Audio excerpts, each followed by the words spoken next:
Hi friends, welcome to Srinivas voice of stories. ఈరోజు మనం సరికొత్త మోటివేషన్ స్టోరీతో ముందుకొచ్చా. ఈరోజు మనం చివరి మెట్టు అనే కథను పార్ట్ 1 ఈ వీడియోలో తెలుసుకుందాం. ఇది ఒక బాలుడి కథ. అతని పేరే అభి కథ. ఓ చిన్న పట్టణంలో పుట్టిన యువకుడి కళ ఐఏఎస్ అవ్వడం. అందరూ సాధ్యం కాదంటారు, కానీ అతను మాత్రం ఐఏఎస్ అవ్వాలని నమ్ముతూనే ఉంటాడు. ఒకరోజు తల్లి అభితో ఎలా చెప్పింది, అబ్బా ఏంటి బాబు నిద్ర లేకుండా చదువుతున్నాం అని అభితో చెప్పింది.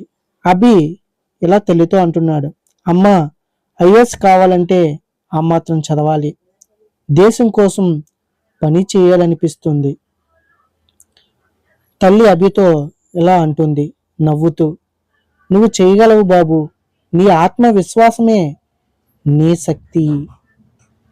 ఇలా కొన్ని రోజుల తర్వాత ఇద్దరు స్నేహితులు మాట్లాడుకుంటున్నారు. అభి యొక్క స్నేహితుడు, ఒరే అభి, ఐఏఎస్ అన్నావు కదా, మనలాంటి వాళ్ళకి సాధ్యమా?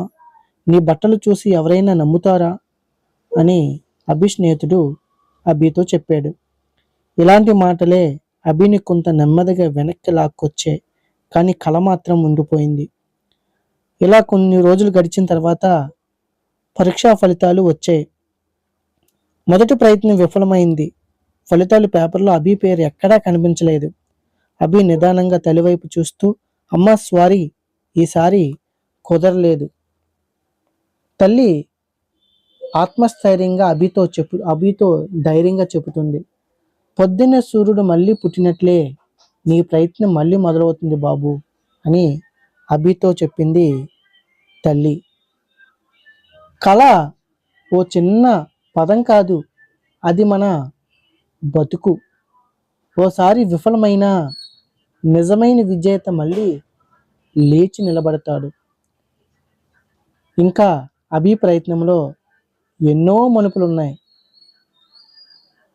ఆ మలుపులు ఏంటో మనం పార్ట్ 2లో తెలుసుకుందాం. ఈ వీడియో నచ్చితే లైక్ మరియు సబ్స్క్రైబ్ చేయండి. ఎవరైనా కొత్త వాళ్ళు చూస్తే దయచేసి సబ్స్క్రైబ్ చేయండి. మీకు తెలిసిన స్నేహితులకు షేర్ చేయండి. Thank you. Bye bye.